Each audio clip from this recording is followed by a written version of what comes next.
Before we jump into our message today, we got a lot to cover today. It's a significant time, but we have an update from the Israel guys, and this is a very informative one. This is a very significant one. I think that if you have ears to hear, you can hear what's going on behind the scenes. So we're going to show this before we jump into the message. In a new report you definitely will not hear in the mainstream media, Hamas has reversed some of their death count numbers. Instead of claiming that 70% of the casualties during this war have been women and children, this new report sheds light on the fact that these numbers are now flipped, with Hamas themselves claiming that 72% of the deaths are now men between the ages of 13 and 55. In other words, terrorist fighting age. We'll also take a look at two propaganda videos that are making their rounds in the Western world and why both of them are a far cry from the truth. We'll get into all of this on today's episode. I'm Luke Hilton, and this is the Israel Guys. Welcome back to the Israel Guys. Unfortunately, there will not be a podcast with the Land of Israel Network, Jeremy Gimpel, Ari Abramowitz, Joshua Waller this week. There's good reasons for it, but very unfortunate for all of you guys. With God's help, everyone will be back together next week, so you can look forward to that. You know, Hamas has been talking about how 70% of the casualties in the war with Hamas in Gaza are women and children. Well, they are evidently thinking that their credibility is not so good on the global stage. Surprise, surprise. So they quietly have changed some of the numbers in their reports from last year.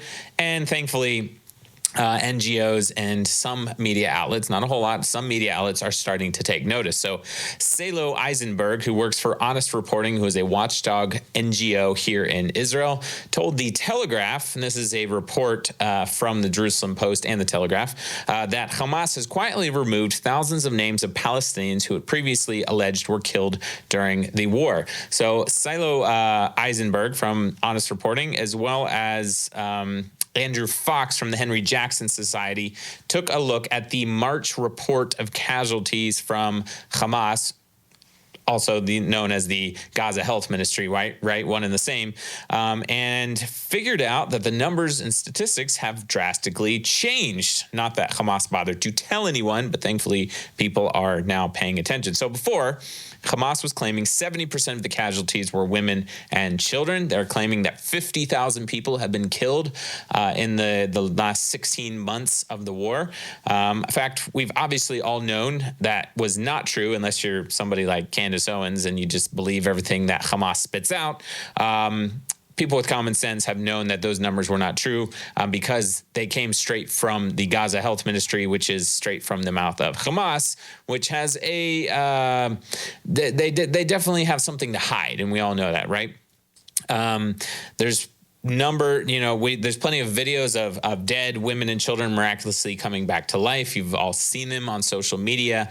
Plenty of evidence of Hollywood, including like film sets, fake blood, fake violence, death, lights, camera, action, that type of thing. But now, according to this report, Hamas themselves are changing the numbers. Speculation as to why. Maybe Hamas thinks that they've gone a little bit too far and their credibility is just a little bit too bad, so they're starting to reverse course, maybe hoping no one will notice. The new report shows that over 3,000 fatalities, 3,400 fully identified deaths listed in August and October 2024, including 1,080 children, have just been removed, just quietly dropped off the list, right? And the new report, using that data, shows that 72% of the casualties or fatalities are males between the ages of 13 and 55. Now, while you may think that the age of 13 is tragic, and it absolutely is, there are plenty of 13-year-old terrorists who have been actively fighting Israel with Hamas and committing terrorist attacks. And so this basically lines up with the category of Hamas terrorists. If you're a male between the ages of 13 and 55, there's plenty of evidence to show that you could and many have been part of the Hamas terrorist attacks. According to Eisenberg, quote, Hamas's new March 2025 fatality list quietly drops 34 fully identified deaths listed in its August and October 2024 reports, including 1,080 children. These deaths just simply never happened. Now, if they dropped that many names from 2 months out of this war, how many names have they not dropped from the list? How many of those 50,000 deaths, so many of them claiming to be women and children, are absolutely not true? I don't know if you guys remember. I probably can't dig that far back and pull it up, but I called this. I called this early on in the war. I said the numbers will come out. There will be evidence forthcoming. It will be revealed that any of the fatality numbers, any of the statistics and claims from the Hamas-run Gaza Health Ministry are not true. Many of them are not true and falsified, and it will eventually be revealed. Lo and behold, what are we? 16, 17 months into this war now, 17 months plus into the war, the numbers are starting to come out, the real statistics, right? So the Henry Jackson Society published a report by Andrew Fox, who has worked together with Salo Eisenberg about these statistics. He talks about how Hamas has published false data ever since the start of the war. They literally release PDF files every time they release lists of people who have died. We've always known they've overinflated the numbers. They have published names of people who died before the start of the war. They've added as many names of women and children as possible. They do not distinguish at all between civilian and combatant deaths. So 50,000 people are just 50,000 civilians in their eyes or in their reports, et cetera, et cetera. This is something that's happened over and over again. It's going to continue to happen. But as I said before, the numbers would eventually come out. They're coming out right now, and there will be more. We're talking numbers from 2 months of the report from 2024. The real numbers are going to continue to come out. The IDF has said that their estimates are that they have killed 20,000 Hamas terrorists in the war. The Gaza Health Ministry is claiming 50,000 casualties in total. Now their own reports are starting to reveal that there's a good chance over 70% of these casualties, whether it's 20,000, 30,000, 40,000, are males between the ages of 13 and 55, majority of them Hamas terrorists. So what are the real numbers? Way lower than what anybody realizes. Definitely not going to be published globally or widely in the mainstream media.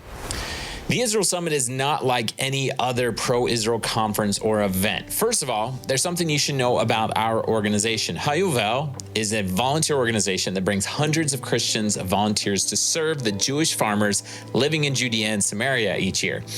We are a very boots-on-the-ground organization with a strong mission to serve the land and people of Israel's heartland. There's just one big problem. The incredible people, the beautiful land, the prophetic work that's happening here, the stories, and so much more are all here in Israel. That's why we're coming to Dallas, Texas for the Israel Summit. It's simply our way of bringing the beauty of Israel's heartland to you. We want to introduce the world to this incredible land and the amazing people, and this is our way of doing just that.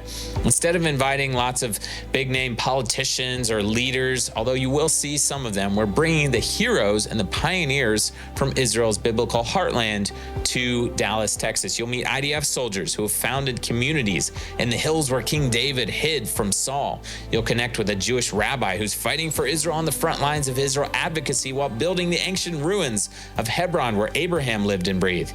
You'll hear the story of a Jewish farmer who bravely defied all odds and planted one of the first vineyards on the mountains of Samaria, and so much more. Guys, come to the Israel Summit, June 9th through 11th, Dallas, Texas, and meet the heroes and pioneers of Israel's biblical heartland. Click the link in the description below to get your tickets today. So I have to talk about a film that I just came across. It was sent out by a friend of ours whose son brought this home from his school in the United States. I want you to just watch the first 10 seconds of this film. Play this clip.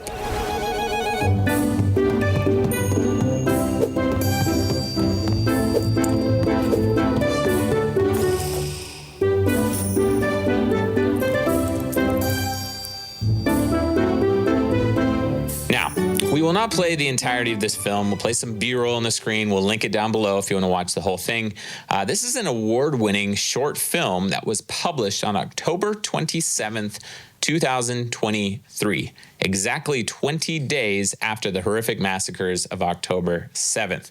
What I want you to notice is that in the first 5 seconds of this film, we see an Arab girl, presumably living in the United States, getting ready for her first day of school. And what does she put on? She puts on a necklace shaped in the map of the state of Israel with the word Palestine on it. Okay, the video goes on to show. We'll show some of the film silently. The girl attending school, the teacher asks the children to introduce themselves. She introduces herself with an Arab name. The teacher wants the children to put pins on the map of the world, of the globe, showing where their family comes from. And the girl goes up to find Palestine, except all she sees is the state of Israel on the map. And we go on for her to explore her identity, and the teacher's trying to make concessions for her, and her father's teaching her that she really is from Palestine, and she'll go on to eventually their family will return to their home.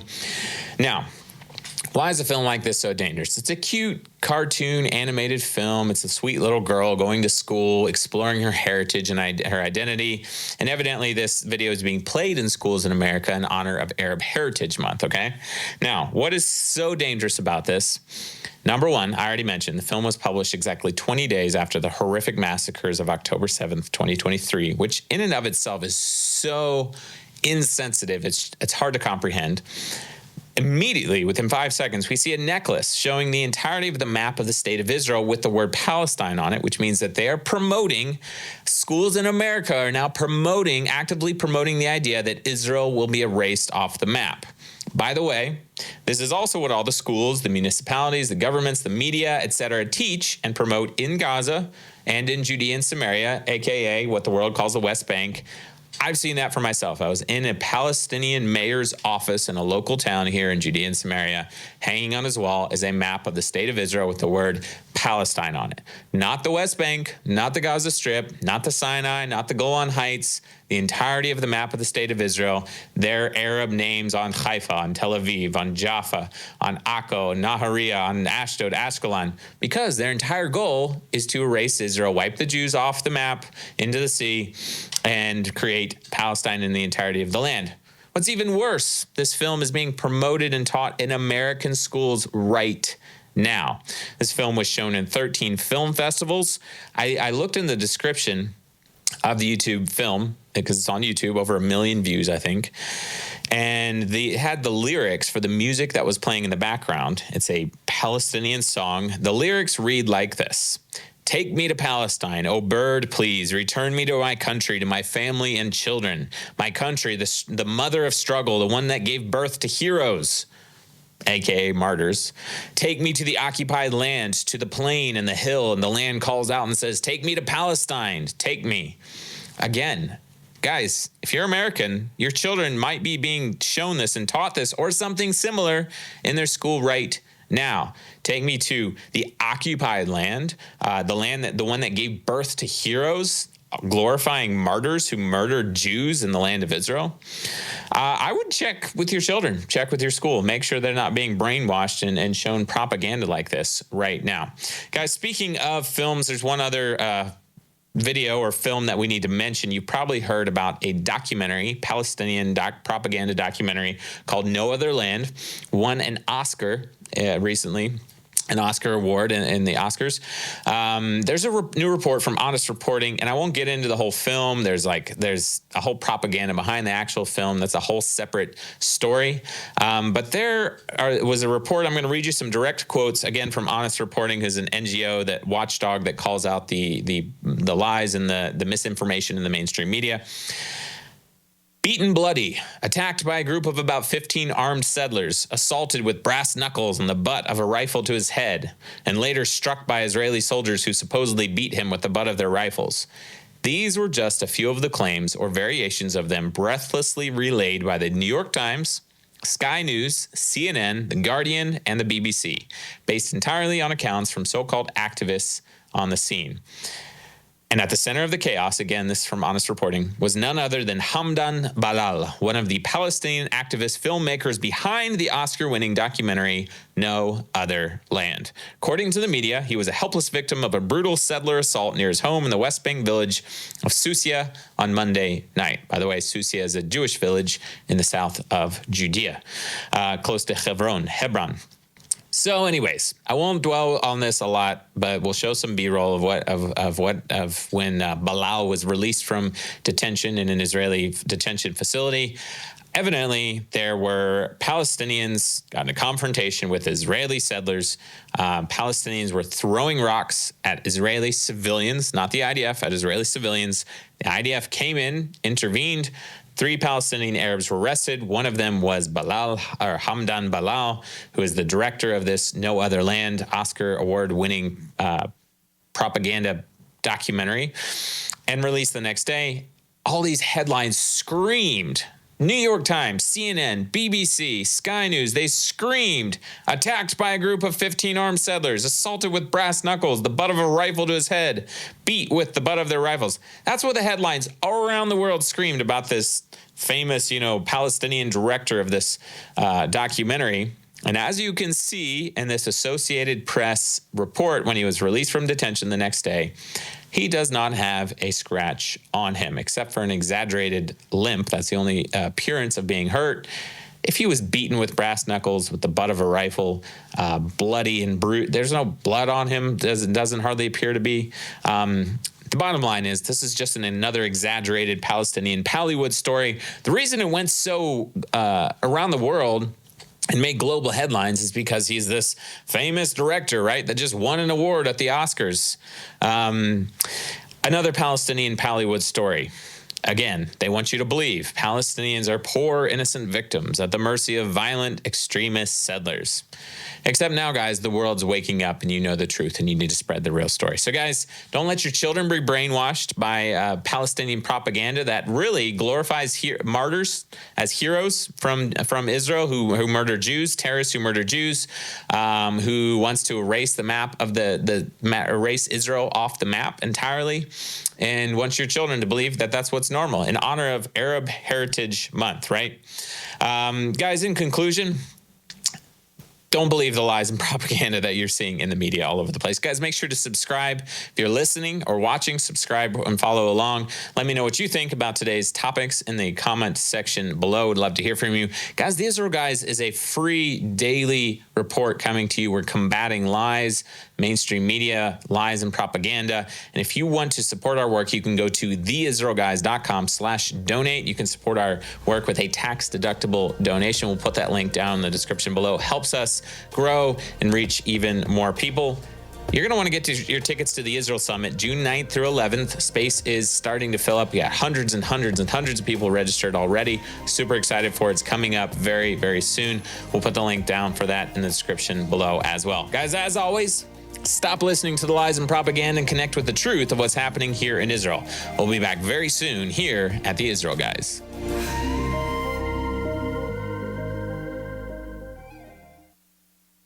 So we'll believe that more of this stuff will come to light, because this is stuff that we have been saying all along.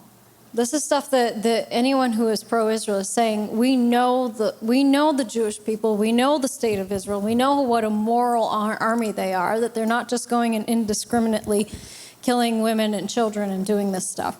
And the numbers are starting to come forth on that. There was a child, a Palestinian child, that approached the IDF soldiers that were operating in Gaza this week. He was a child with special needs, and the IDF, they fed him a lot of bamba, which is the Israeli snack that's popular there, and they arranged to get him back to his family. And it just so happens, I took note of this. He was up in the northern part of the Gaza Strip, but his whole family was down in the southern part of the Gaza. How did he get there? That you got to ask yourself this question: Why are children suddenly wandering into a war zone? They're not. It's because they're being planted there. Just like the one that was a couple of weeks ago that was sent there.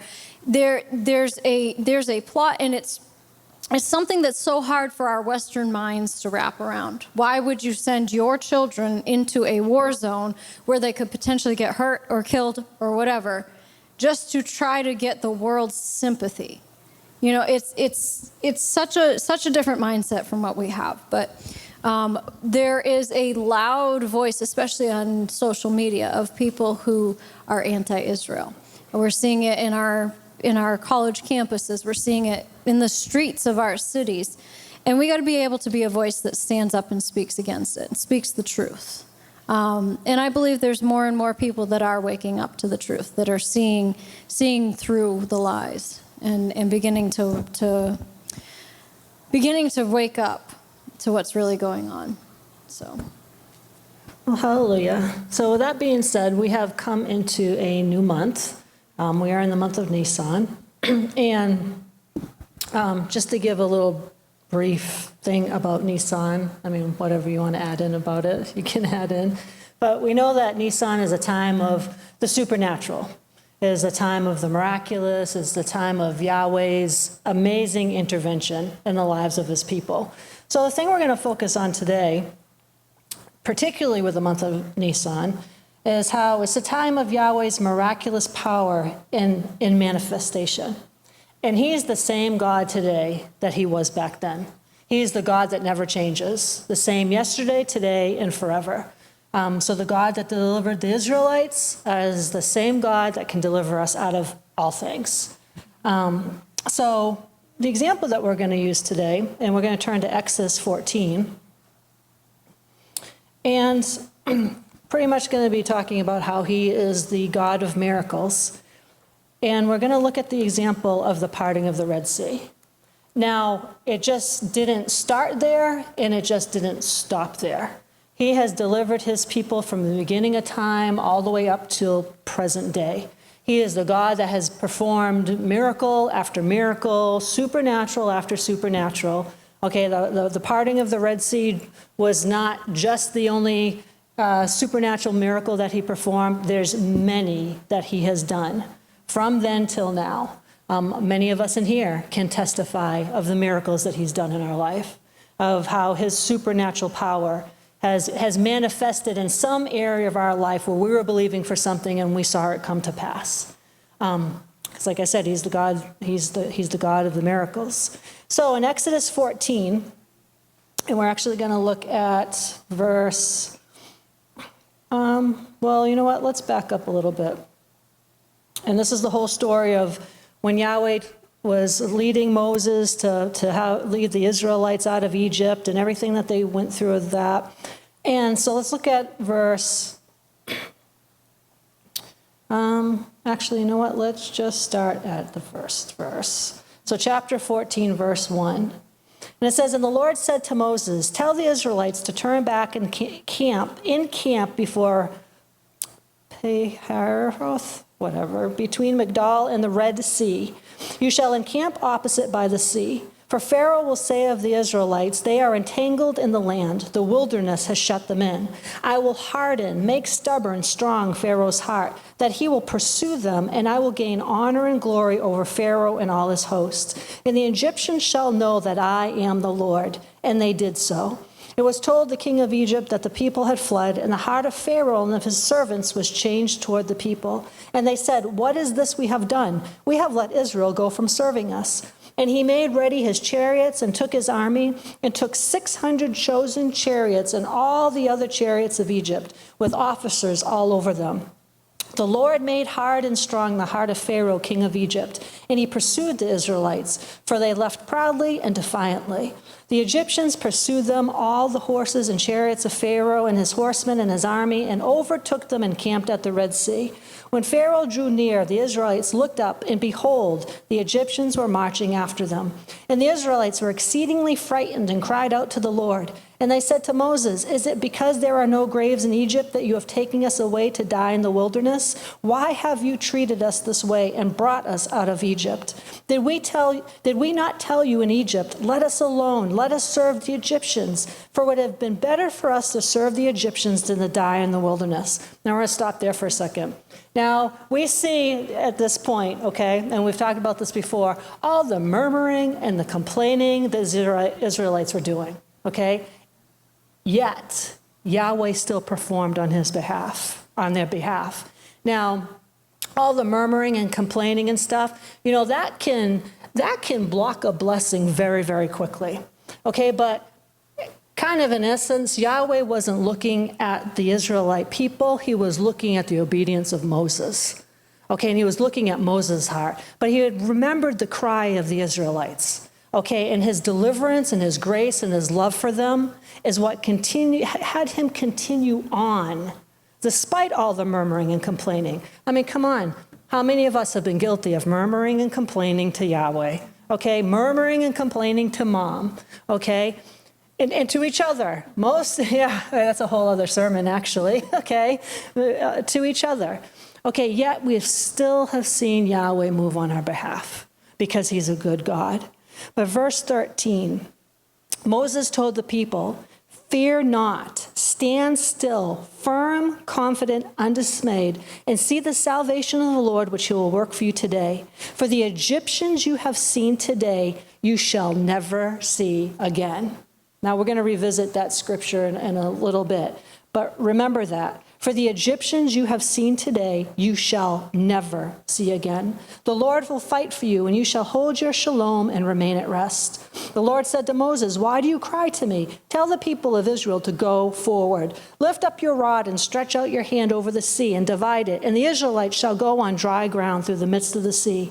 And I, behold, I will harden, make stubborn and strong the hearts of the Egyptians, and they shall go into the sea after them. And I will gain honor over Pharaoh and all his host, his chariots and horsemen. The Egyptians shall know and realize that I am the Lord, when I have gained honor and glory over Pharaoh, his chariots, and his horsemen. And the angel of God who went before the host of Israel moved and went behind them, and the pillar of cloud went from before them and stood behind them. Coming between the host of Egypt and the host of Israel, it was a cloud and darkness to the Egyptians, but it gave light by night to the Israelites. And the one host did not come near the other all night. Then Moses stretched out his hand over the sea, and the Lord caused the sea to go back by a strong east wind all that night and made the sea dry land, and the waters were divided. And the Israelites went into the midst of the sea on dry ground, the waters being a wall to them on their right hand and onto their left. Okay, so the thing we got to recall in this whole story, this whole situation, is just as he parted the Red Sea for the Israelites, he is the same God. He departed the Red Sea to deliver them for the enemy. He is well able to part the Red Sea in our lives and deliver us from the enemy. Okay, a lot of us has faced many Red Seas, so to speak, and he is more than able to part that Red Sea and deliver us from anything that the enemy is trying to do. So in the month of Nisan, it's a month of supernatural miracles beyond what we can imagine. Okay, way beyond what we can imagine. He's the God of the breakthrough who wants to manifest himself in people's lives with life-changing miracles. Courtesy of mom. I had to slip that in. Okay, he's the God that makes the impossible possible. He's the God that can do all things. So with that whole story of the parting of the Red Sea, we serve a God of miracles. And we've got to understand this. And we got to understand, I'm kind of getting ahead of myself here, but we've got to understand that the same power that Yahweh operates in, the same power that can part the Red Sea, that can send manna from heaven, that can supernaturally heal the sick, that can cause blind eyes to suddenly see, that can cause the dumb to speak, that can cause a man instantly who was lame laying on a mat to get up, rise up, and walk. That same power, resurrection power, that's the time that we're in. Okay, we're coming up to Pesach. Okay, that same resurrection power that lies within the creator of all things is the same resurrection power that resides in us. And we've got to know it. We've got to acknowledge it. We've got to know who we are and whose we are and realize that the same power of the one who breathed the stars into heaven is the same power that is in each and every one of us. We talk all the time about how, we were made in his image and his likeness. Okay, we were made in his image and his likeness. As he is, so are we in this world. Okay, well, as he is, so are we. If we are as he is, then that same power that he has is the same power that we have.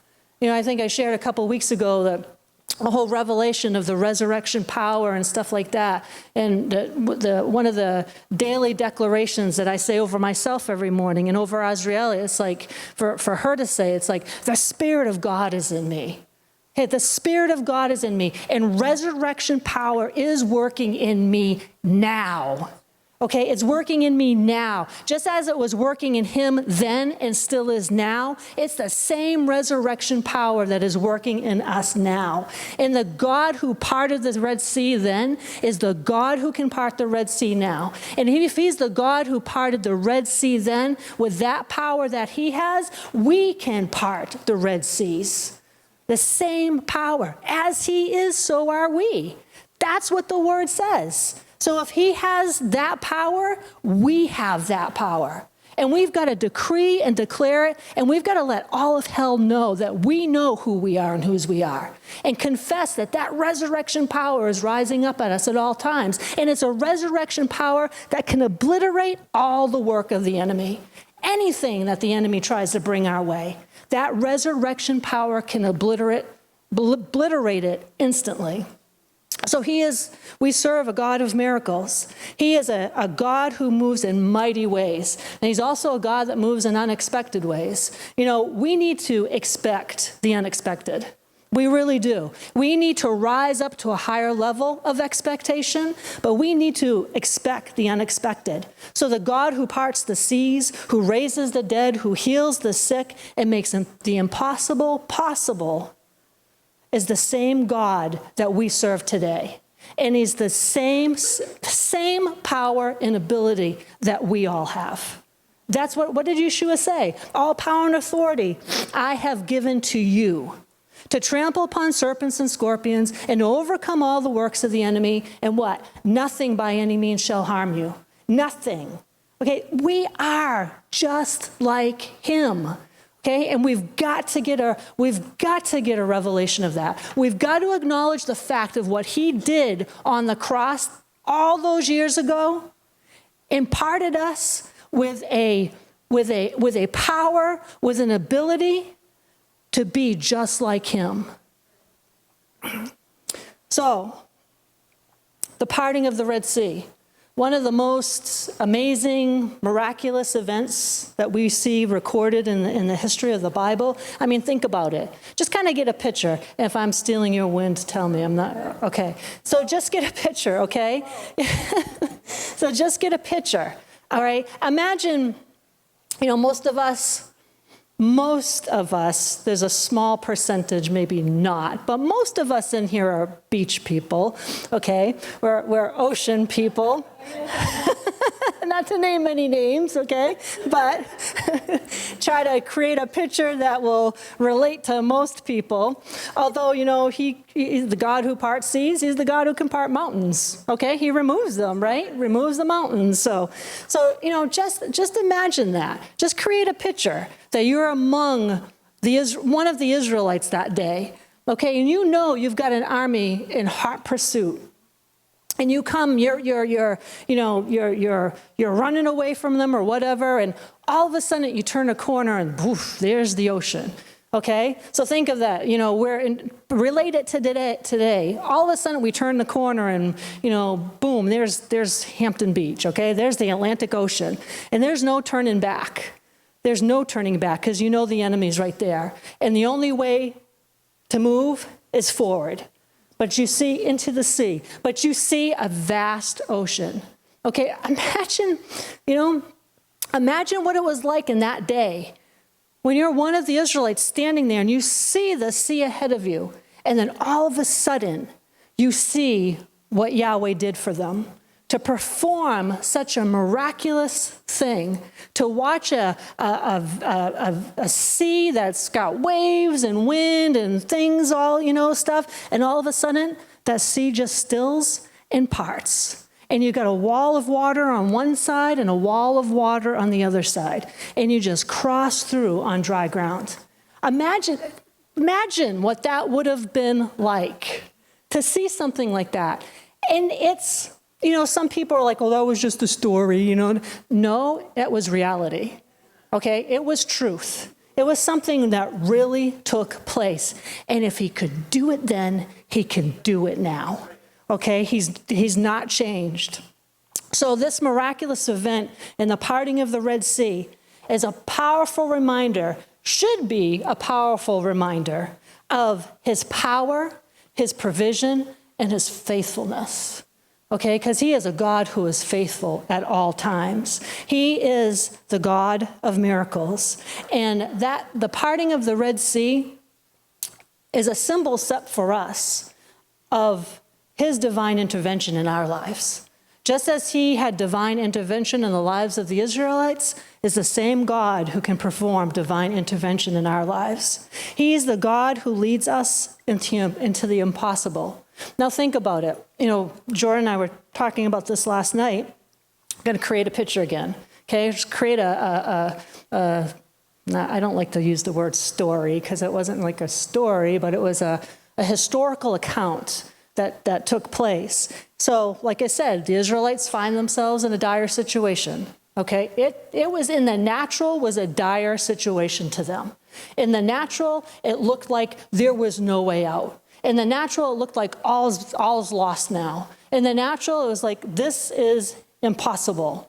Okay, we've got a sea before us. They've left Egypt. They've been delivered from slavery, but now they're facing what looks like an impossible barrier. Okay, they're seeing something in the natural that was a fact, but they weren't yet aware of the truth that was about to trump that fact. Okay? The Red Sea. Behind them, Pharaoh's army is in hot pursuit, and ahead of them is a vast body of water. In essence, they're stuck. Okay, like we were just saying, there's an army behind us, there's a sea in front of us. Okay, we're stuck. We're stuck in this situation. They were trapped. But then we see something very profound take place.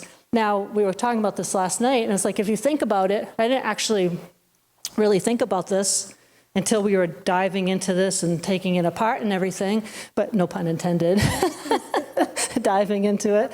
But, Yahweh, in essence, deliberately led them to this impossible situation. Think about it. He knew the route he was going to have them take. He knew he was going to lead them to a sea, to an ocean that in all aspects was, this is the end of the road. There's no more going forward. He knew where he was going to lead them in the natural. Okay, a barrier of water. And we read the whole thing about, in the beginning, how he tells them to camp by the sea and that whole thing. So the question to ask is, why would he lead his people, so to speak, into such a dangerous place? The Israelites knew we're being pursued by an enemy, and if they catch us, that's it, okay? Why would Yahweh do that? Why? Because he's the God that makes the impossible possible, okay? He is a God who was showing them, listen, you can't do anything in your own strength. It's not about you. It's not about your strength, your understanding, about not you analyzing, as some people would do. Oh, we're up to this sea. Let's see, what kind of boat can I build really quick, okay, to get across this sea? Oh, but this boat's got to fit, millions of people, okay? I got to kind of recreate Noah's Ark, I guess, but that's going to take forever, okay? He's trying to get them to see. You're not going to do this in your own strength, in your own analytical mind, okay? This is when you've got to turn to me. that all 100% trust has got to turn to me so that I can show you what I can do. You know, and in that moment, and in the moment of our own lives, it's a demonstration of having to trust him 100%. Okay, just like with the Israelites. Okay, you know, there's nothing we can do in our strength. We can't get across this sea. We can't swim across this sea. Okay, us and our wives and our children and all the animals that we brought with us. It was a time of where, you know, this is the end of the street and there's no end of the road and there's no other way out than him. There's no other choice I have but to trust 100% in him. But what he was also showing is that we shouldn't wait until we get to that point. Okay, we shouldn't wait till we have done the journey of the road and gone all this way, and at the last minute, it's like, okay, now I have to 100% trust him. No, it should be from the very beginning, at the very start of that journey. And I think through this whole thing, that's what Yahweh was trying to, even before the parting of the Red Sea, is what he was trying to get into them. Just trust me and all will be well. You know, what does he say to, Jairus? Okay, we know that whole story as Jairus goes to get him because his daughter is laying ill and is on the point of death. And we see the whole story of the, you know, they kind of have that delay with the woman with the issue of blood. And the woman with the issue of blood comes up and we see that whole thing. And there was that time, okay? And a lot of people get affected by time. Okay, now in Jairus' case, he was a very strong example. He could have been, come on, master, let's go, let's go. Do you not understand what my daughter is dying?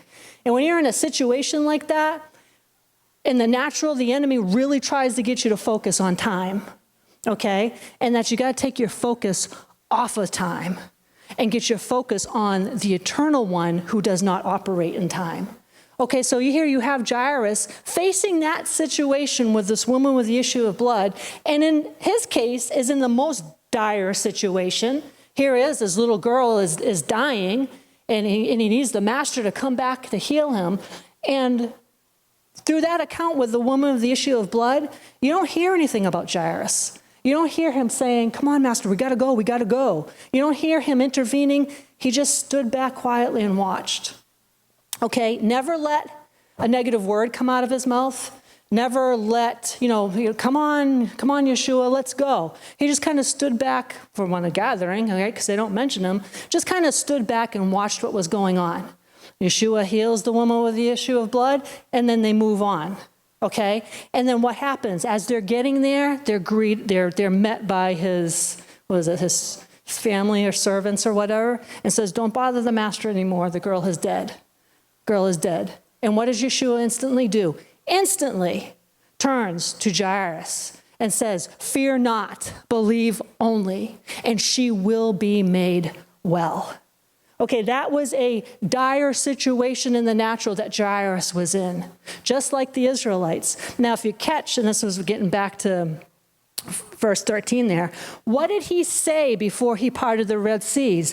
Stand still, fear not, stand still, firm and undismayed, and see what I will do on your behalf. For the Egyptians you have seen today, you will never see again. He says that to them before they get in this situation of the Red Sea. He's telling them, he's prophesying the end from the beginning, okay? And he's saying to them before they even get to the Red Sea, fear not, fear not. And what's that last thing? The Egyptians that you have seen today, you will never see again. He's trying to tell them, the Egyptians that are chasing after you, you shall never see again. He's telling them that before the situation ever takes place, okay? Just like with Jairus. Fear not, believe only. Okay, just because you got that word, okay, just because the Israelites were led to the Red Sea and they're seeing this ocean in front of them, just because you got that word that your daughter was dead, just step back and see what I'm going to do. Fear not, believe only, and she will be made well. That's the same God who parted the Red Sea for the Israelites, parted the Red Sea for Jairus and the raising of his daughter. So in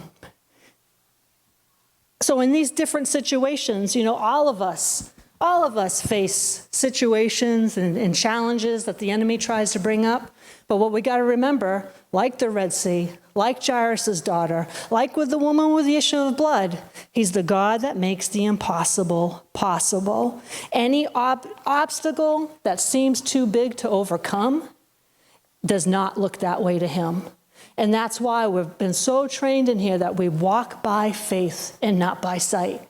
We don't look at things in the natural. We look at things through the eye of faith. And if he said that he will do it, he will do it. Okay, because he's the God that is faithful. So in any type of situation, any type of challenge, any type of attack that the enemy tries to bring our way, we've got to remember that he is the God that will never leave us nor forsake us. He's the God that will never abandon us. He's the God that operates in power and faithfulness. And even though we might be on the edge of the impossible, he's the Yahweh that changes that edge and makes it impossible, that demonstrates that he's the God of power. He's the God of love. He's the God of faithfulness. And that same power, that same love that is in him is in us. And that's what we're supposed to be walking in. And so in that situation, too, with the Red Sea, as the Israelites stood there facing the Red Sea, like I said, it looked like it was a situation where there was no way out. Okay, I'll speak for myself personally. In the natural, I've been in situations where it looked like there was no way out. Okay, I've been in situations where, whatever area of life, it may have looked like there was no way out in the natural. Things that we've walked through with our daughter. In the natural, it looked like there was no way out. But I serve the God who does not operate in the natural. I serve the God who performs miraculous things. I serve the God who, where it looks one way the one moment, is instantly changed the next moment. Instantly transformed the next moment. So just as the Israelites stood there facing the sea, they were looking at something that they saw in the natural, but he's a God that makes a way where there is no way. And we see that with the Red Sea, okay? There looked like there was no way, but he made a way. And how did he make that way? He says to Moses, stretch forth your hand. He stretches out his hand, a strong east wind blew, and the waters divided. That's the same thing in anything that we're facing in our lives. Any situation, any circumstance, any attack of the enemy, okay, just like Moses, just stretch out your hand and see the wind of my power move and see that thing divided. The Israelites walked through on dry ground with walls of water towering on either side, and in that moment, the impossible became possible.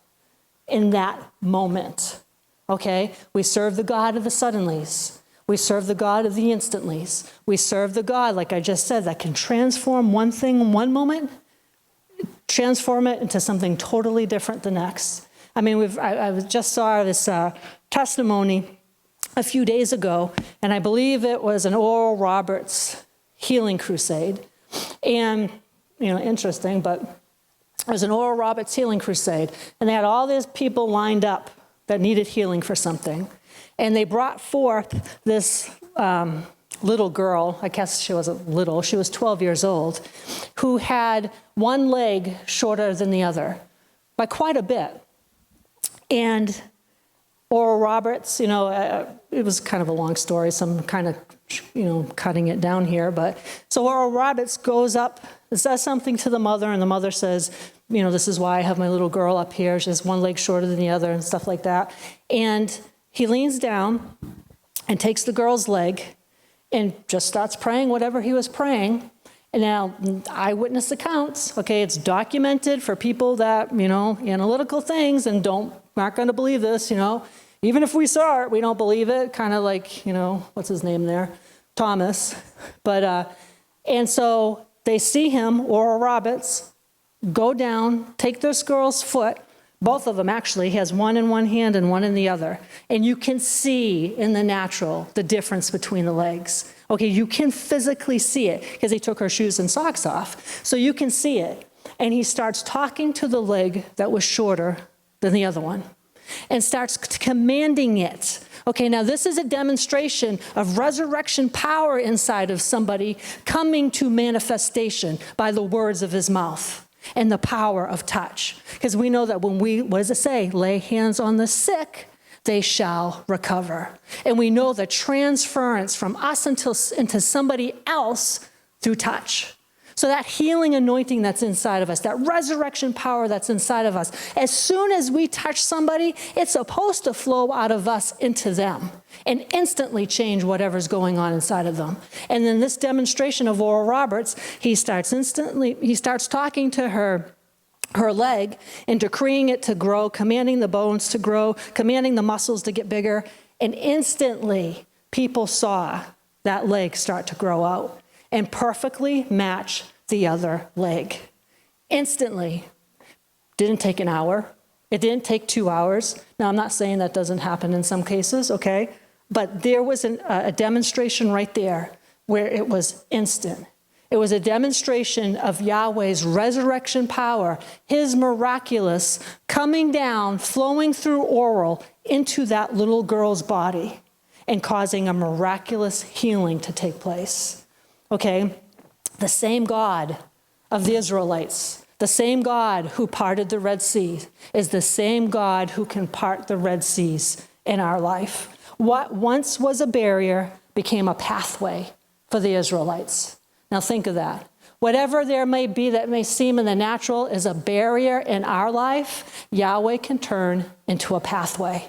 He can take that barrier down and create a pathway, and it's just smooth sailing down that pathway. And no pun intended again.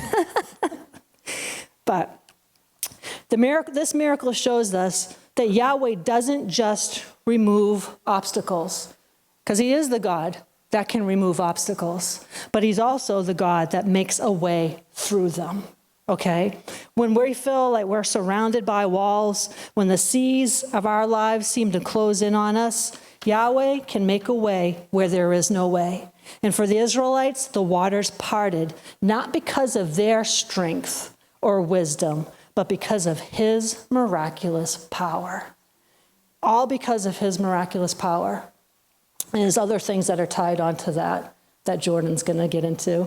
But so no matter what it may look like in the natural, no matter how impossible something may seem to be, we just trust in Yahweh.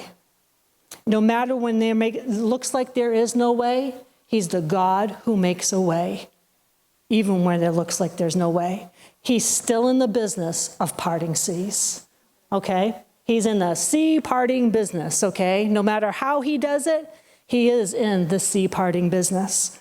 And so another thing that we see throughout this whole story of the parting of the seas with the Israelites, we saw how, he makes a way where there is no way, and how, he leads us into the impossible. He makes the impossible possible.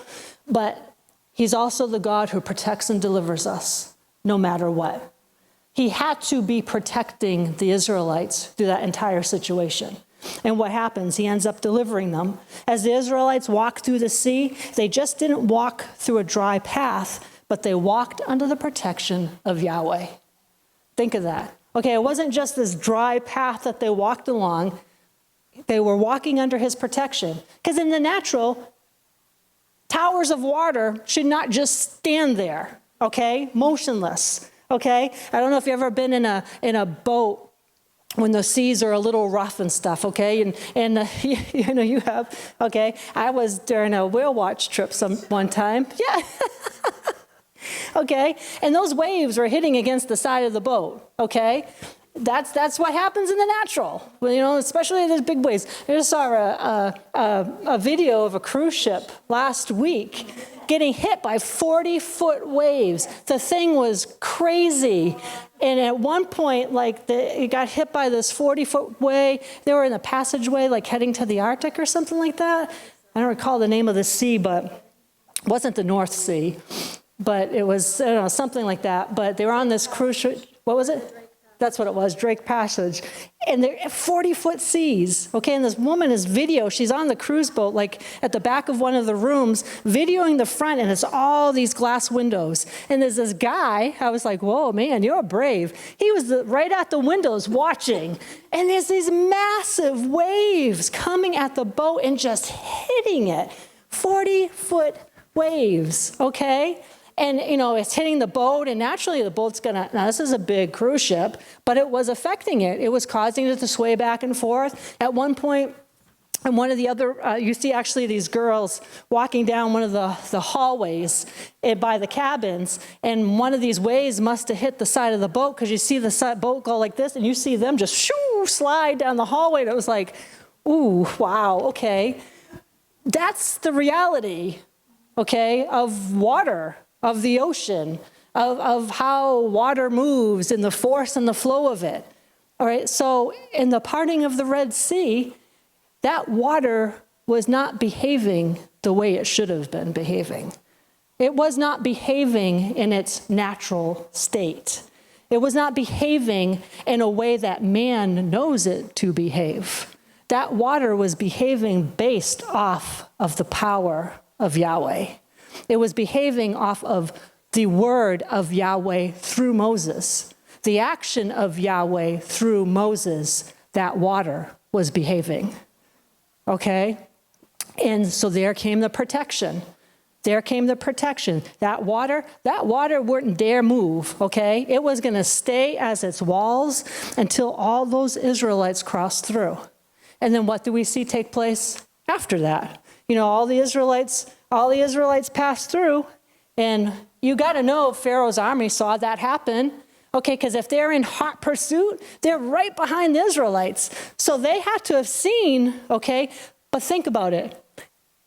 Think about how hardened the enemy's heart was, because seeing a sea part didn't even cause the enemy to hesitate. Where I know if I saw a sea part, I'd be like, whoa, okay, that would get my attention. But it didn't get the attention of an enemy, because they were so focused on trying to get, their prey, the people of God. They were so focused on that, they weren't noticing that the God of the Israelites was creating a powerful demonstration of his power and goodness, and was the God who was fighting for them, and who was the God who had just said to them, the Egyptians that you see today, you shall never see again. So these Egyptians, this army, this enemy, they try to follow, okay? And what happens? They're trying to follow through, and the waters return. The waters started to behave. I guess they were misbehaving before, okay? But what happens? The waters start to behave again, and they return, and they drown the enemy. They drown the enemy and bring final deliverance to the Israelites. Final deliverance. So here we have the parting of the Red Sea. The Israelites go through it. The enemy tries to pursue and overtake them, but the waters come down and drown them. And a powerful example of Yahweh's protection and deliverance for his people. A powerful example where our God is not just the God who works miracles. He's a God who protects and delivers his people. That's who he is. He is our refuge in times of trouble. He will fight for us when we cannot fight for ourselves. Okay, what does it say? The battle is yours, but the victory is ours. Okay, the battle is Yahweh's, but the victory is ours. He will deliver us from the hands of our enemies and protect us as we walk through any storm of life that the enemy tries to bring our way. But we've got to trust him. We've got to realize who he is and who we are. And not only will, he will protect us in a situation, and I'm kind of being aware because I know what she's going to talk about, so I'm not trying to dive into her part of it. But we gotta understand that he has his part, but we have our part. Okay, And it's up to us too. We just can't sit there and be like, whoa, okay, he's gonna rain money from heaven onto us. Okay, that's not how it works. That's not how it works at all. But he is the God who will deliver us and protect us through any type of situation. And then the last thing I wanted to point out with this story of the parting of the Red Sea, and maybe it was one of the biggest things out of this that we've got to see and have got to remember, that he is the God who is always faithful. Always faithful. No matter what, he is the God who is always faithful. Even when we're not faithful, he's faithful. Even when we're doing things our own way, our own strength, he's the God that doesn't give up on us and will always be faithful. The parting of the Red Sea was not just an isolated event. It was part of Yahweh's larger story of redemption for his people. For generations, the Israelites had been waiting for deliverance, and Yahweh was faithful to his promises. Okay, that's why I was saying, don't ever get caught up in time. We just said generations they were waiting. It may seem like been waiting a year, waiting 2 years, waiting 10 years, whatever, for something to manifest. Don't get moved by time. Get moved by the fact that he is the God who is faithful. And if you just keep your eyes on him, you just keep believing that what he said he will do for you will come to pass. Because when he says he will do something, he will do it. He is no respecter of persons, and he's not a man that he would lie. And we got to keep our eyes on that. So the part of this whole story of the Red Sea was about the redemption for his people. And he is faithful to his promises. He heard their cries. He saw what they were going through. He saw what was happening when they were under the tentacles of the Egyptians, when they were being enslaved. And he made a way for them to be free. Okay, he made a way for them. He's a faithful, faithful God, the same yesterday, today, and forever. And just as he was faithful to the Israelites, he's faithful to us. And when he calls us to step out in faith in something, just like when he called Moses, right, stretch forth your hand, and the waters are going to part. When he calls us to do something and we do it, he will not leave us to face it on our own. Just like what he said, fear not. Stand still, firm and undismayed, and see the salvation which I will bring for you today. For the Egyptians you have seen today, you shall never see again. He is the God who parted the Red Sea and is still the same God who is walking through any type of situation, any circumstance, anything that we face today. He's the same God that he was back then. So the parting of the Red Sea was a testament that he will bring victory to us at just the right time. It's all in Yahweh's timing. And in just the right time, we tend to think that, well, this should have happened by now. Or we set a date, and it's like, and that date comes and goes, and it hasn't come to pass. Okay? You just trust him. Everything is in his right timing. He leads everything step by step by step, and you can't jump 2 steps and expect the manifestation, now it's going to happen because I jumped the 2 steps. No, you got to follow him ever so precisely. And the parting of the Red Sea is not just a story. It's not just a historical thing that we read about in the Bible. It is a testimony of the power and faithfulness of the God we serve. Our God is the God of miracles. He's the God who leads us into the impossible, who makes a way where there seems to be no way, who protects and delivers us, who is faithful to all of his promises. Any obstacle that we face in our life, we have got to instantly rise up, realizing who we are and whose we are. And this same resurrection power, the same spirit that is in him resides in us. And it's the same thing. We can see the miraculous that the Israelites saw. We can see that same miraculous take place in our lives. Just as he did a mighty work for the Israelites, he is, always will, and is still doing a mighty work for us. Think of this. like we were saying at the beginning, the creator of all of heaven and earth. Okay, the one who breathed the very stars into breathing, breath, living, everything that we see, the very breath of Yahweh created all things. The chirping of the birds, okay, the songs that the birds sing every day is a miracle.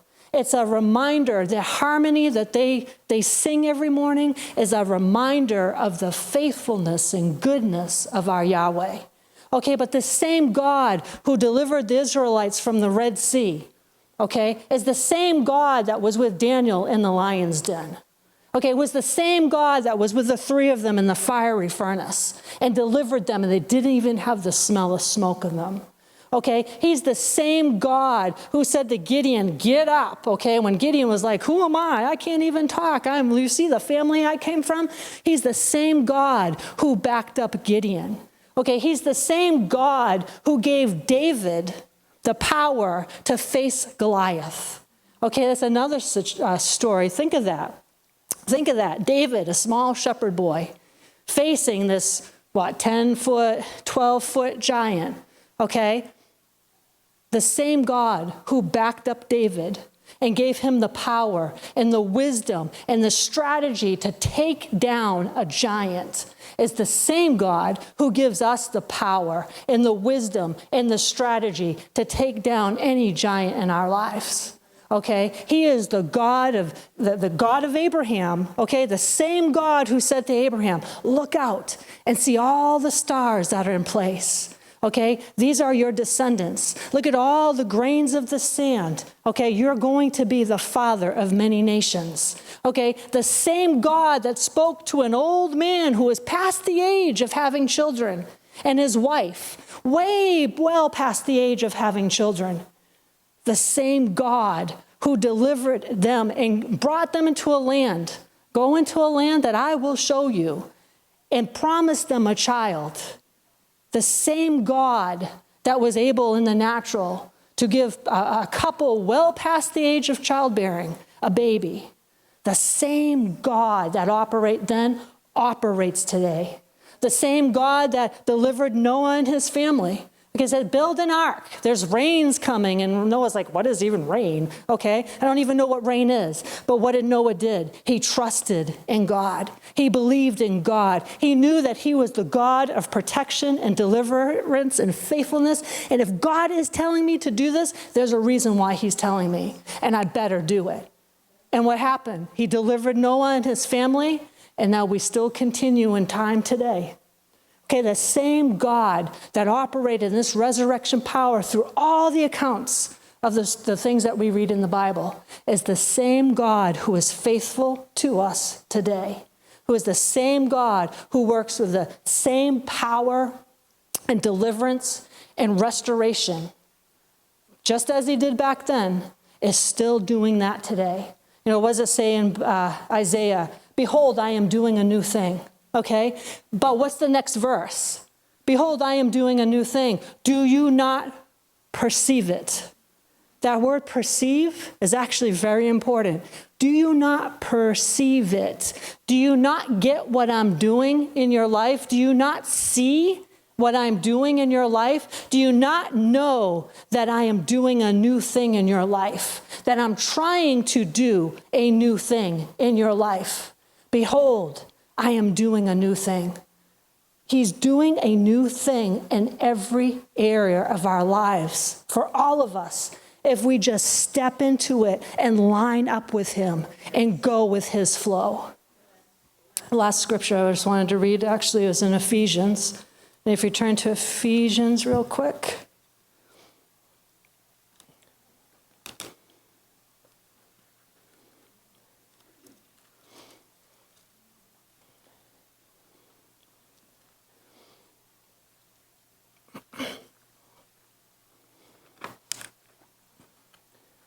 So just back to something I said at the beginning that is from Mom. He's the God of the breakthrough who wants to manifest himself in people's lives with life-changing miracles. Okay, life-changing miracles. Someone who in the natural may be dying from some deadly disease. Okay, he wants to deliver them with a life-changing miracle. To be healed of some devastating disease that is meant to steal somebody's life, to be healed of that miraculously is a life-changing miracle. It's an example of him saying, behold, I'm doing a new thing. Okay, you're now healed of this. Here's a brand new chapter in your life. This is a new beginning for you. Ephesians 3, verse 20. Says, now to him who, by in consequence of the action of his power that is at work within us. There it is right there. Okay? His power that is at work is in us. I change it to that is at work within me. His power that is at work within me is able. Doesn't say sometimes he's going to, or maybe, or might. He is able to carry out his purpose and do super abundantly, far over and above all that we dare. Okay, this is the Amplified Classic. All that we dare ask or think, infinitely beyond our highest prayers, desires, thoughts, hopes, or dreams. That covers everything. Okay? That covers absolutely everything. The God who is able to do super abundantly above anything that we desire, anything that we even think about, anything that is our hope or our dream. Think about that. It says thoughts. He's super abundantly. He's able to do super abundantly, far over and above all that you dare ask or think.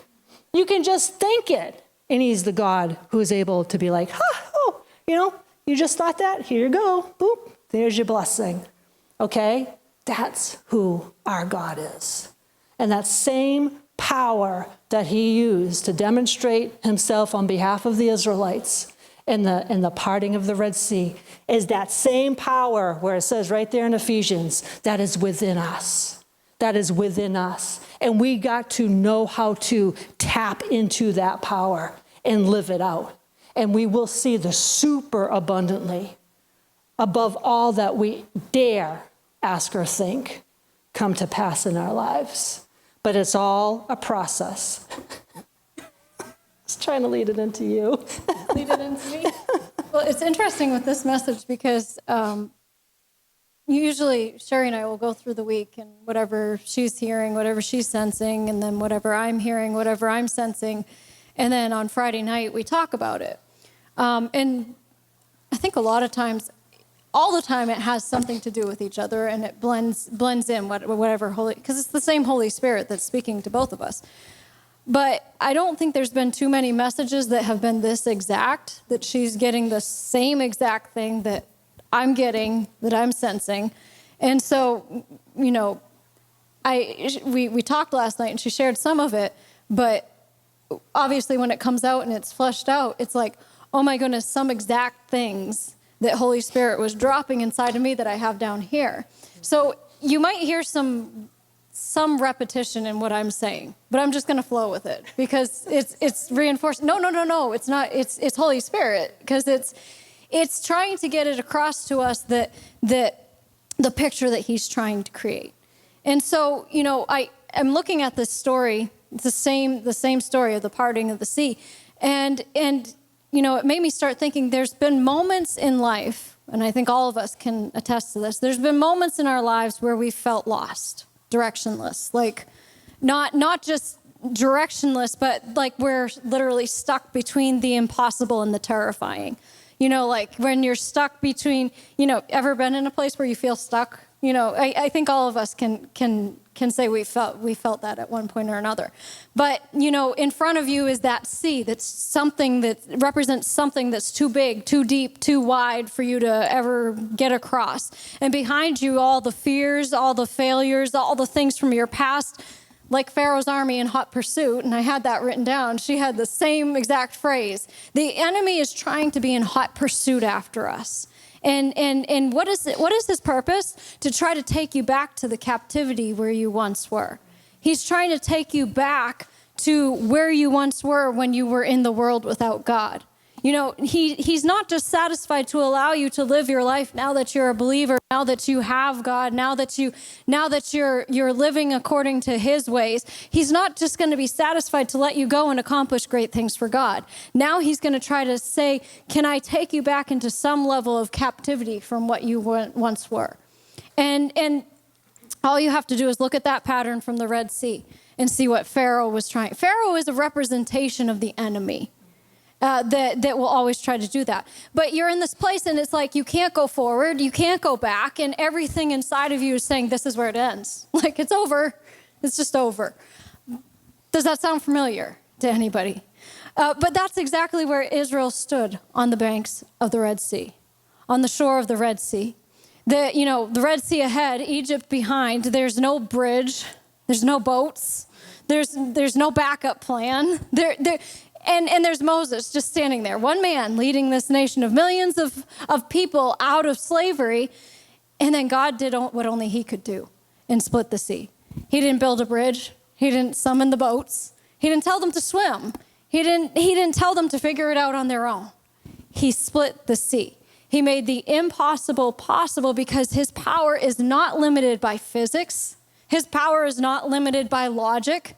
And his power is not limited by your GPS location. You know, wherever you might be standing, he is able to make a way. It doesn't matter. You know, I think of all the stories that I've heard of people, whether it be missionaries who were facing a person who was holding them up at gunpoint, or whether it be the stories from the Bible, like what she was talking about, Daniel in the lion's den. All these things where it looks like this is the end. It looks like this is an impossible situation, but God steps in with his power. And then whether that power shuts the lion's mouth, stops the bullet, whether it brings people to their knees, whether that power splits the sea, and you know, it's interesting because that same power that split the sea, the Red Sea, they encountered that further in their journey. Think of the Jordan River. The Jordan River was at flood stage. And once again, they're faced with an impossible situation. But God's power is dependent on his people doing something. It's dependent on our action.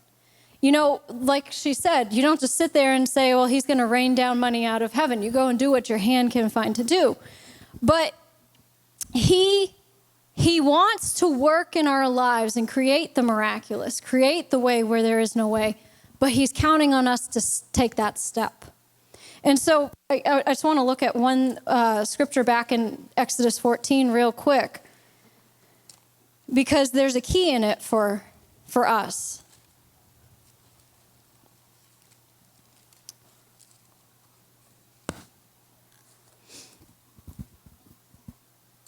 And it's Exodus 14, you know, Moses tells the people in verse 13 about the fear not, stand still, the Lord will fight for you. Verse 15, the Lord says to Moses, why do you cry to me? Tell the people of Israel to go forward. And that's just like, it's such a powerful little scripture. And it's a scripture that doesn't make any sense to our natural mind. Go forward into the sea. Go forward into the situation that seems impossible. What, you want me to drown there? No. That step where he tells them to go into the sea is when it opens the door for his power to part the sea. The priests, when they stood at the bank of the Jordan River, they were told that when their feet touched the water, that's when the water would split. The priest had to literally go into the water. Sometimes you might have to go and put your feet in the water of that situation that seems so impossible, that seems so insurmountable, that seems so scary. You might have to actually put your feet in the water of that before you see God step in with his power. Because it's dependent on us acting in faith. What have we been talking about over the last weeks about faith? Faith is an action word. It's not just a belief, it's an action. If I say, I believe that if I fall, Sherry will catch me. We won't demonstrate it. But if I do a trust fall, I believe that she's going to catch me. I believe she's going to catch me. I could stand here all day and say, I believe she's going to catch me, but until I actually fall and let her catch me, I don't really believe it. Our belief in what Yahweh is telling us to do, God, I believe that you're telling me to do this. I believe that you're able to do exceedingly abundantly above all I ask or think. Until you take that step and step out in faith, then your belief is just an ideology in your mind. It's not a reality in your heart. And so the Israelites were standing at the brink of the Red Sea, and they're seeing something that was an uncrossable obstacle in their path. But God didn't see an obstacle, he saw a pathway. The same God that stood there and when the earth was without form and void and darkness was over the face of the deep, but he said, light be. He called what was not as though it was. He sees a pathway when we see an obstacle. He sees a pathway when we see a sea. And we forget sometimes that God doesn't play by our rules. He doesn't play by our understandings of physics. You know, our understanding of physics tell us that you go out and you step into water, you're going to sink. You can't walk on the top of water. But then Yeshua goes and walks across the water. Not just Yeshua, but he calls Peter out to walk on the water with him. The creator of the universe is demonstrating he has the power over the elements that he created. The power that caused the water to stand up. He's the one who created the water, so it's at his command. But he's demonstrating his power not just to show us, yeah, I'm God and you're not. Then we come into the New Testament, and Yeshua is basically saying, the power that I have, I'm now giving unto you, so that you can walk as I walk in this world, so that you can have dominion and authority over the natural elements of this world, so that the things around you have to obey your command just as they obey my command. That's what he's demonstrating. God's power redefines what's possible. It literally redefines what's possible. And so, you know, if life is trying to tell you there is no way, remember that you serve a God that specializes in making ways. He makes ways where there seems to be no way. He takes the darkness and calls light be. He takes the deep water and turns it into dry land. He takes dead ends and makes them highways. He doesn't need to find a path. He creates one. And he's not limited by our thinking. This is kind of a little bit of a side note, but I was thinking of this last night, and there's a thing in navigation that's called true north. And it's different than magnetic north. It's also called geographic north. It's a fixed location on the globe at one end of the Earth's rotational axis. Magnetic north is the northern magnetic pole of the earth, but it can fluctuate from time to time. True north doesn't change. It's a constant. It helps you navigate. If you know where true north is, it helps you navigate no matter what the storms are, no matter what the fog is, no matter what. It will help you get your direction. So in life, Yahweh is our true north. He's the one who, he told the Israelites, you're going to go to the promised land, right? I'm calling you to this land. He said to Abraham, I'm calling you to a land that I will show you. So he just gave him a direction and said, set out in that direction. But as long as you're following Yahweh, you're going to end up in the right place at the right time with the right people doing the right thing, because he is a constant. He is a compass that will not lie. He will always end you in the right place. I think of a GPS. A GPS will reroute you if you miss a turn. It's reactive. But a compass is constant. It's always going to point north, no matter where you are. No matter how far you drift, it's going to point you the right direction. So faith is following Yahweh like a compass, not a GPS. It's you know what? He's leading me this direction. I'm going to follow him. If I get turned around, I just got to find my compass again, and I'll be in the right place.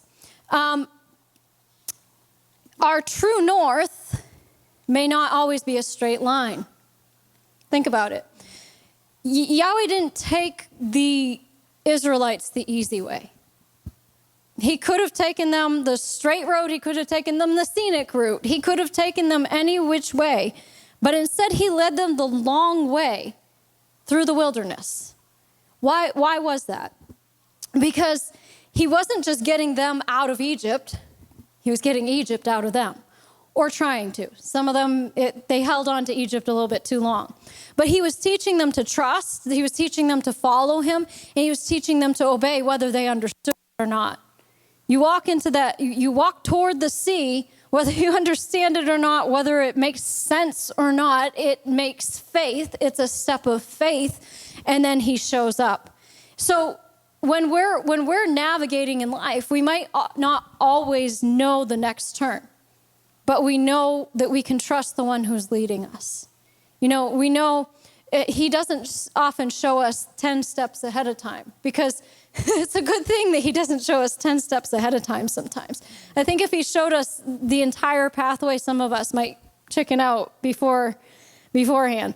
But the journey itself that we're on forces us to say, God, I don't know the way. I have not been this way before. Moses said that at one point. We haven't been this way before, but I'll follow you.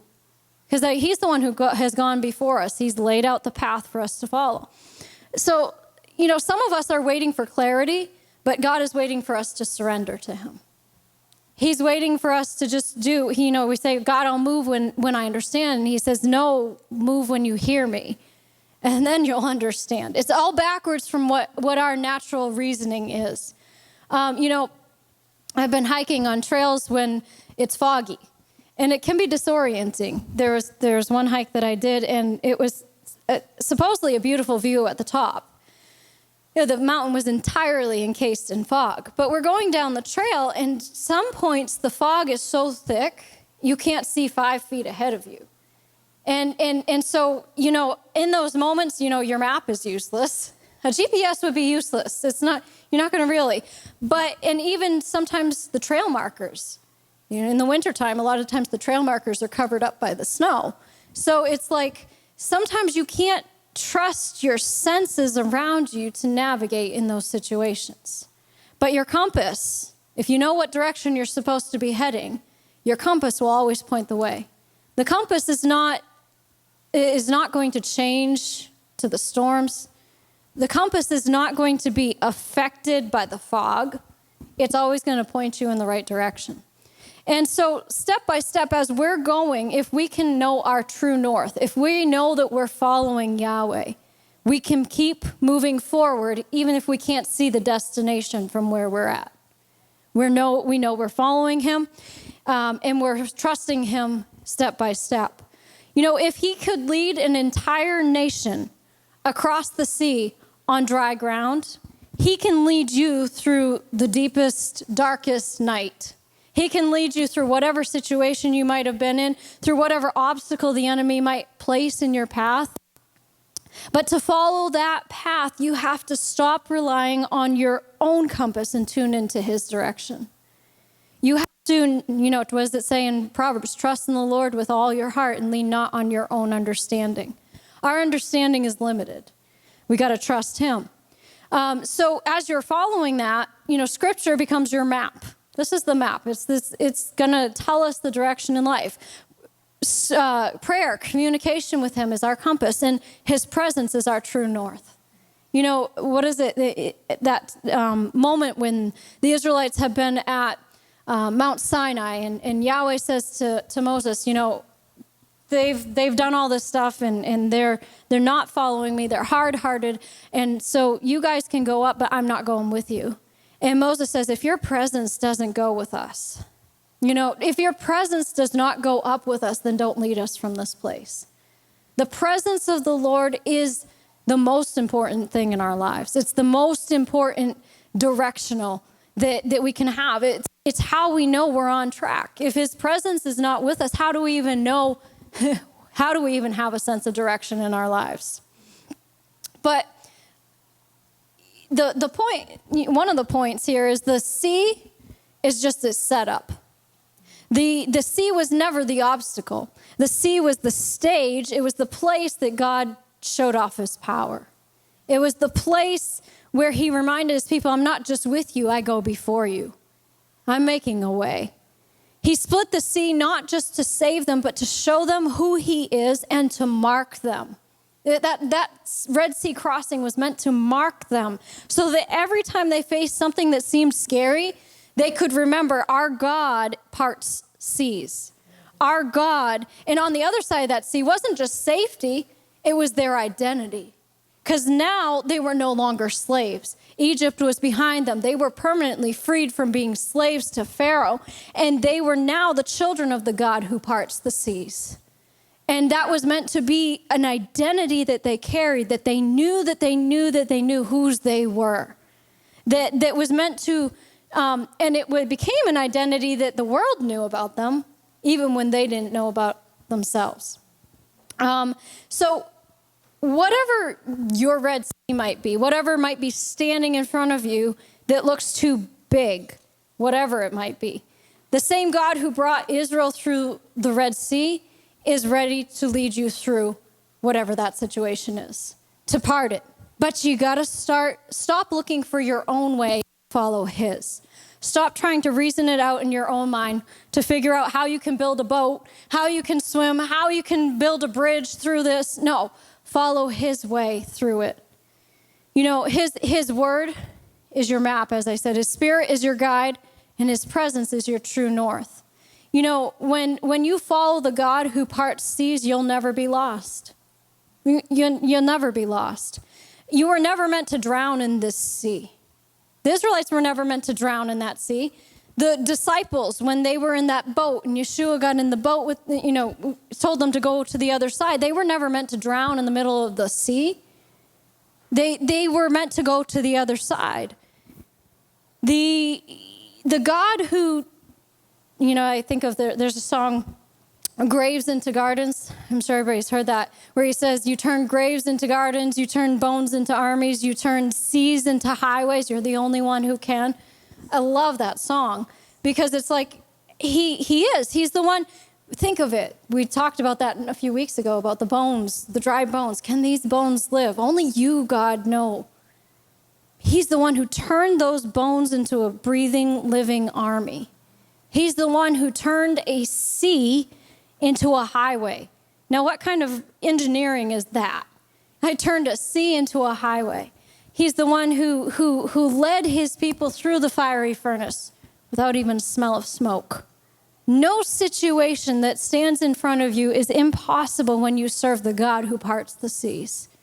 Nothing is impossible with him. Isaiah 43, 16, 18, and 19. This is what she was referring to before. This is what the Lord says. Now it identifies him. He who made a way through the sea, a path through the mighty waters. So he's starting it out to say, this is my identification. This is who I am. I'm the one who made the way through the sea, a path through the mighty waters. Forget the former things. Do not dwell on the past. See, I am doing a new thing. Now it springs up. Do you not perceive it? I am making a way in the wilderness and streams in the wasteland. Now think of it. He parted the sea for the Israelites, and then as they're walking through the desert, he brings water out of a rock. Okay, so again, time after time after time, he's proving that he's faithful even in impossible situations to provide. And if we look back through our lives, we can see the times in our lives where he has proven himself faithful to bring us through situations that seemed impossible.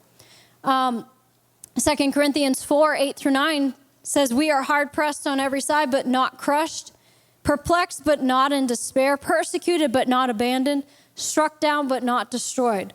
We're not defeated, no matter what the enemy might have thrown our way.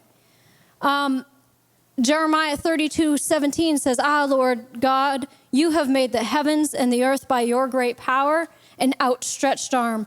Nothing is too hard for you. Nothing is too hard for you. You know, think of that scene in Facing the Giants, where he says, is anything too hard for God? Is anything too hard for the Lord? Nothing is too hard for him. You know, don't look at the situations in your life as being impossible, because you serve the God who makes the impossible possible. The Ephesians 1:19-21 speaks of his incomparably great power for us who believe.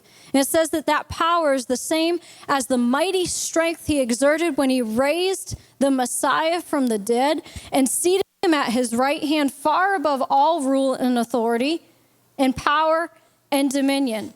You know, you think of that. Romans 8:11 says, if the spirit of him who raised Yeshua from the dead is living in you, he who raised Messiah from the dead will also give life to your mortal bodies because of his spirit who lives in you. It's the same resurrection power. You know, we're coming into the Passover season, like she said. And not only are we remembering the miracle of the splitting of the sea, of the exodus from Egypt and all that, but Yeshua laying down his life.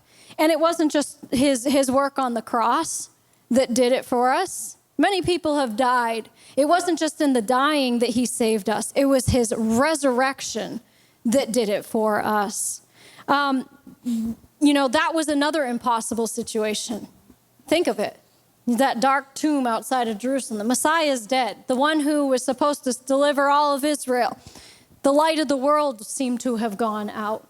Yeshua, the earth shook. Think of how the very earth reacted to the creator of the universe dying. It seemed like it was the end. It seemed like hope was buried with him in that grave.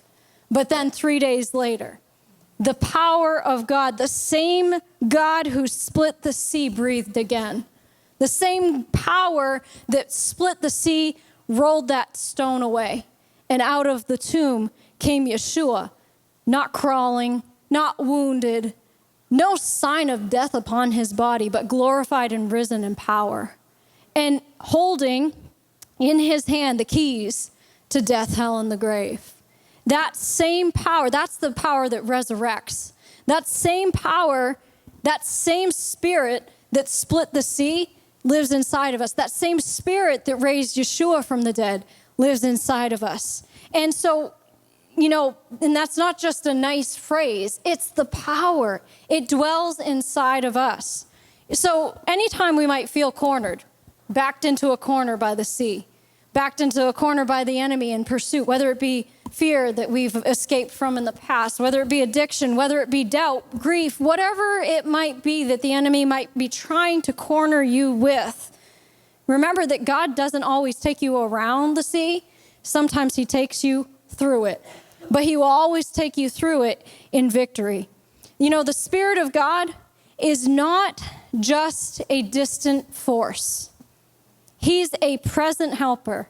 He's a chain breaker. He is a death defier. He is a sea splitter. He's a grave emptier. He's the one who shuts the lion's mouth. He's the one who raises dead men. He's the one who gives life to everything that might seem like it's over. He's the one who injects his power into it. And it is not just, that resurrection is not just a future event. It's a present reality. It says that he's in us right now. That same power is there, present, at work for us right now. Not just when we get to heaven, not in the sweet by and by, but right now in our lives. And so we need to make sure that we're walking according to that. Now I have one, I think that was Isaiah 40 verse 26 says, "Lift up your eyes and look to the heavens. Who created all of these? He who brings out the starry hosts one by one. Because of his great power and mighty strength, not one of them is missing." So you think of that, the same God who orders the stars. There's another scripture that says that he numbers the hairs on our head. I mean, that's almost an overwhelming thought when you think of it.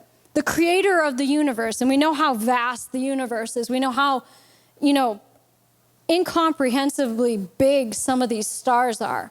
He's the one who placed them, but yet he takes note of the very hairs on our head. He's able to part the sea for you, and he will. So I have one other thing, and this is kind of a picture graph, like she was saying before, to create in us the picture of what it is to be standing on that edge of the sea.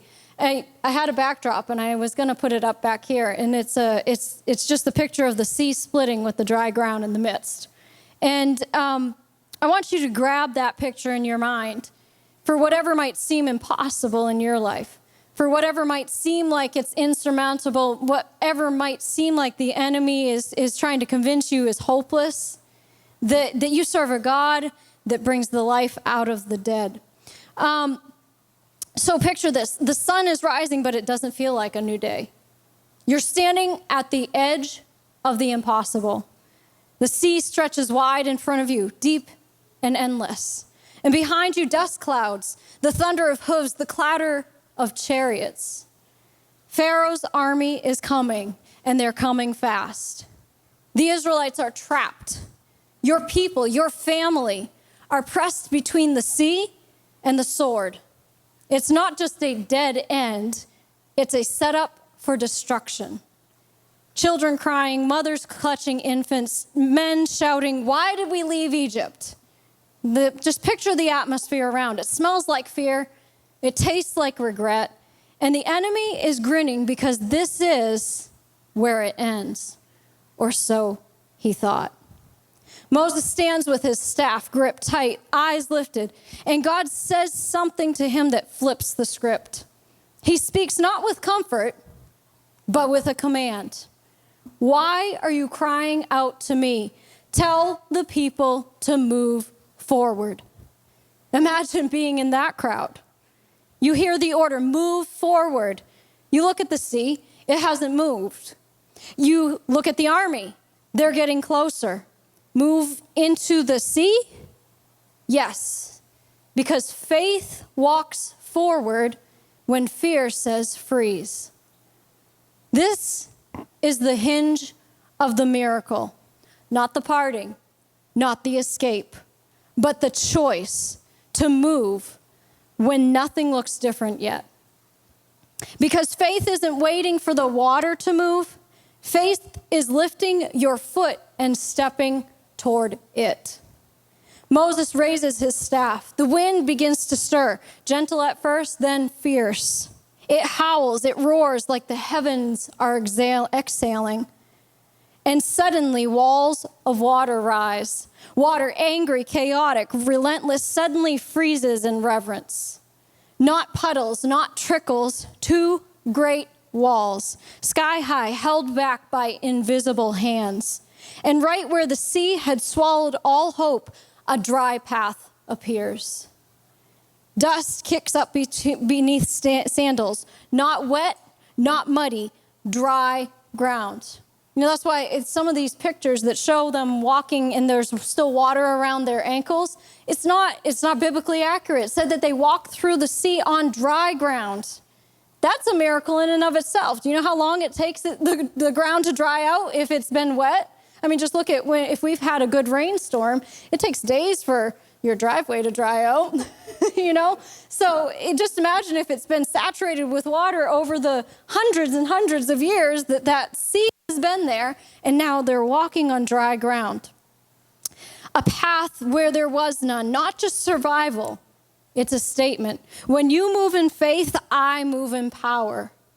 And right then, you realize the same sea the enemy thought would swallow you is the place God will bury him instead. The enemy thought he had you. He counted you out. You were finished. But the victory isn't yours just because you fought. The victory is yours because God showed up with you in the midst of the sea. You hear echoing inside of you, what hell meant to break me has failed. I love that song. Now you're walking, not running, not scrambling in fear away from the army, walking. You look up, water stacked high. You look down, dry ground where mud should be. Your children beside you, your burdens behind you. This is no escape route. This is a battlefield turned blessing. The sea isn't your prison, it's your pathway. The storm wasn't your enemy, it was your exodus. And every step you take is a declaration. Hell tried, but it failed. Every step you take is declaring in the face of the enemy that whatever he tried to throw at you failed. Maybe your Red Sea isn't water. Maybe it's the fear you haven't faced, the grief you won't let go, the calling you keep dodging, the pressure to go back to Egypt, to comfort, to control, to what you've already survived, the change that terrifies you. You've stood on the edge long enough. You've cried long enough. You've begged God to part the waters, and he's telling you, first, you take the step. You won't see the water part when you're frozen in fear. But if you take one step of faith and watch what he does, he will part the water. Don't wait for the waves to settle. Don't wait for certainty. Pick up your staff, pick up your faith, pick up your courage, pick up your obedience, and move forward. The same power that split the sea, the same voice that silenced Pharaoh, the same spirit that raised our Messiah from the grave, that's what's walking with you and in you right now. Sometimes the sea doesn't part until your foot touches the water. And when it does, you won't just walk through it. You'll look back, not at chariots, not at chaos, but at a sea turned silent and an enemy buried in the very place that he thought he'd win. You'll look back and you'll realize God made a highway through what should have drowned you. He made a highway through what should have drowned you. Every time in our lives, he's made a highway through what should have taken us down. He's made a way through what the enemy meant for our destruction. You know, what the enemy meant to destroy us has been turned into a victory for him, turned into a testimony of the goodness of our God. And you'll whisper what the enemy never saw coming. What hell meant to break me has failed, and now nothing will silence my praise. That's the God we serve. He's the one who made a way where there seemed to be no way for the Israelites. He's the one who makes a way where there seems to be no way for us. He split the seas back then. He's still the God who parts the waters. Whatever it might be in your life, don't get your eyes on the natural, but keep your eyes focused on him. You know, Peter, if he had just kept his eyes on Yeshua the whole way, he would have made it without starting to sink. He was walking on the water. He was walking on top of the situation that seemed impossible. You know, it's impossible to walk on water. Yeah, well, he was with the creator of the water, who has dominion over the water. And the same creator who was walking on the water also told the water, peace, be still. So, you know, when we're walking through situations in life, we need to remember who we serve. And especially in the season of Passover, the season of Nisan, the season of miracles that we're walking in, sometimes all you have to do is look back and say, you know what? God's already made a way through what should have taken me down. God's already made a way where there seems to be no way. And the same God who did it then, he's the same God who's doing it today. He will never leave us. He will never forsake us. He will always make a way. Amen. Well, thank you for those of you who joined us today. We trust you got something out of this message, and we will see you on Tuesday night at 7 p.m. Until then, you have a blessed week.